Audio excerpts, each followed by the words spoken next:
إن الحمد لله صلى وسلم على نبينا مصطفى محمد صلى الله عليه وسلم وعلى آله وصحبه أجمعين أما بعد أعوذ بالله من الشيطان الرجيم بسم الله الرحمن الرحيم സൂറ അൽ ഫുർഖാൻ അതിന്റെ 14-ാമത്തെ വചനത്തിന്റെ വ്യാഖ്യാനം നോക്കൂ നിങ്ങൾ. നരകവുമായി ബന്ധപ്പെട്ട് തന്നെ അവതരിച്ച ആയത്താണ്. നോക്കൂ നിങ്ങൾ, ആ നരകാവകാശികളുടെ അവസ്ഥ എന്താണ് ഉള്ള വിശദീകരിക്കുകയാണ്. അതിന്റെ ഭീകരമായ രൂപം വിശദീകരിക്കുകയാണ്. ലാ തദുഉൽ യൗമ, ഇന്ന ദിവസം നിങ്ങൾ വിളിക്കേണ്ടതില്ല. ഖുബൂറൻ വാഹിദൻ, ഒരു നാശത്തെ വിളിക്കേണ്ടതില്ല എന്ന് പറഞ്ഞാൽ ഒരു നാശത്തെ മാത്രം നിങ്ങൾ വിളിക്കേണ്ടതില്ല. വദുഉ, നിങ്ങൾ വിളിച്ചുകൊള്ളുവിൻ. ഖുബൂറൻ കസീറൻ, ഒരുപാട് നാശങ്ങളെ നിങ്ങൾ വിളിച്ചുകൊള്ളുവീൻ എന്നുള്ള ഒരു രൂപത്തിലുള്ള മറുപടിയായിരിക്കും അവർ കിട്ടുന്നത്. അതായത് എന്തെങ്കിലും തരത്തിൽ ഒരു നാശമോ അല്ലെങ്കിൽ ഒരു കഷ്ടതയോ അല്ലെങ്കിൽ നഷ്ടമോ മാത്രമല്ല നിങ്ങൾ അനുഭവിക്കാനിരിക്കുന്നത്. നിങ്ങൾ ഒരുപാട് തരത്തിലുള്ള കഷ്ടനഷ്ടങ്ങളും അതുപോലെയുള്ള യാതനകളും നിങ്ങൾ അനുഭവിക്കാനിരിക്കുകയാണ് നരകത്തിൽ.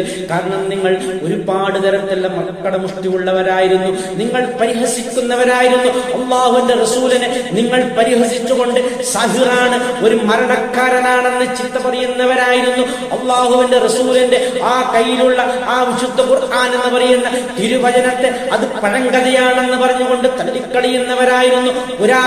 പുരാതനമായ ഐതിഹ്യങ്ങളാണെന്ന് പറഞ്ഞുകൊണ്ട് വലിച്ചെറിയുന്നവരായിരുന്നു.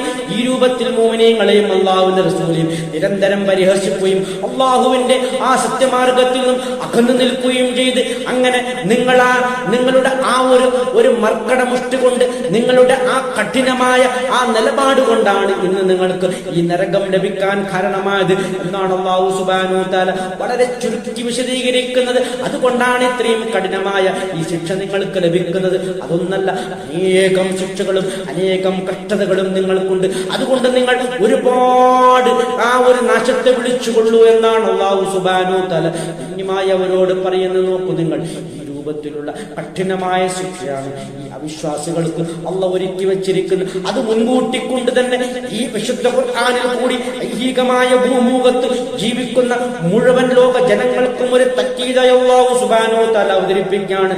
എന്തിനവതരിപ്പിക്കുന്നു? മനുഷ്യരെ പേടിപ്പിച്ചുകൊണ്ട് എന്തെങ്കിലും തരത്തിലുള്ള മാനസിക പ്രയാസങ്ങളിലേക്ക് തള്ളിവിടാനോ അല്ലെങ്കിൽ അല്ലാഹുവിന്റെ കാരുണ്യത്തിൽ നിന്നും അകറ്റി നിർത്താനോ അല്ല, ചേർത്തു പിടിക്കാനാണ്. അല്ലാഹുവിന്റെ കാരുണ്യമാണ് ഇതിലൊക്കെ നമുക്ക് ദർശിക്കാൻ കഴിയുന്നത്. അൽഹംദുലില്ലാഹി റബ്ബിൽ ആലമീൻ.